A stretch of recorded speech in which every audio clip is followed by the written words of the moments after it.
let's graph this rational function. First of all, what I'm going to do is I'm going to factor this. Always the first step is to try to simplify the equation. So if it factors, that'd be really nice, which it does, because it factors into x plus 4 times x plus 3, and the bottom factors into x plus 3, x minus 3.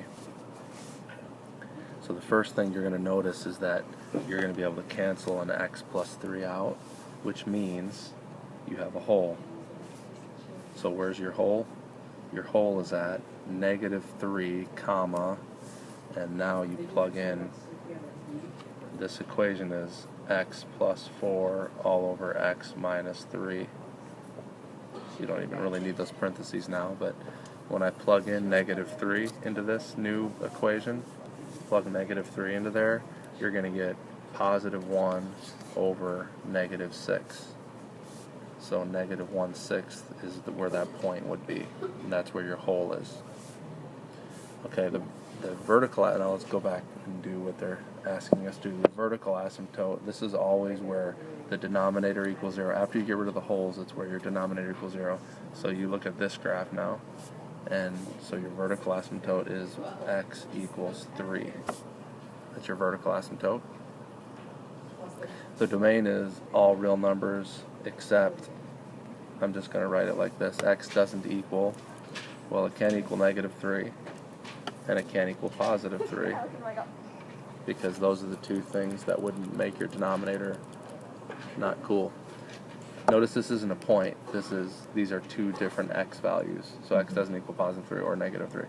Your horizontal asymptote, the way you find your horizontal asymptote, since the degrees are the same, your horizontal asymptote is y equals the ratio of leading coefficients, which is 1 over 1. So y equals 1. The range is going to be, a lot of times you want to graph it to be able to determine the range, but so we'll save that for a little bit later, because I'm not sure that there's an easy way to do that by just looking at the graph. The x-intercepts are easy. Those are just where the numerator equals 0. And notice I already canceled out the x plus 3, so I don't consider that one. So it's just -4, comma, and I'll plug in -4 into this equation. And that's going to be, of course, 0. So -4 is your -4, 0 is your x-intercept. Your y-intercept is going to be where x equals 0. So let's plug in 0, and you can see what happens here. Those will just cancel, and you'll get -12 over 9, which reduces down to -4/3. So there's your x-intercept. Alright, so now let's take all this information and let's graph it, and let's also find the range. Okay, so what we're going to do is we're going to first of all take all of our information and put it on our graph. The vertical asymptote and the horizontal asymptote are kind of important. So at 3, here's 3, is a vertical asymptote. The vertical asymptote cannot be crossed.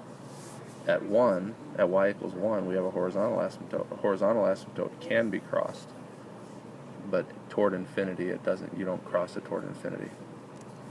Our x-intercept, let's put our x-intercept in here. I'll do that in the orange color. The x-intercept is -4, 0. So 1, 2, 3, 4 is right there. There's an x-intercept. The y-intercept is 0, -4/3, which is -1 1/3. So it's about right there. And that helps us see what's going to happen on the right side of our graph. There's no sense in graphing any more points there. We can see what's going to happen. This is going to do this. And this is going to do this. So that's the left side of the graph, and the only other thing we need to plug in is values over here. I'll do this in purple. We have to plug in values over here, so let's see what happens at 4. When I plug in 4 for x, what do I get for y? And we can plug it just right into this equation right here. When I plug in 4, I'm going to get 4 plus 4, which is 8 over 1. When I plug in 4 for x, I'm going to get 8 over 1, which is 8, so it's going to be up here. It's going to be way up there somewhere. And really, that just helps us understand what the graph's going to look like. It's going to do this. because we know that that's going to be positive value. So there's our graph. And now let's go back and let's do the range. What's the range? Again, the range is what values are you allowed to plug in. What y values, if you plug in, I use the horizontal line scan. Where is this not going to touch the graph? There's only one place, only at 1. So y does not equal 1. There's no way to get 1 out of this particular graph. So that's your range, and that's how you graph that rational function.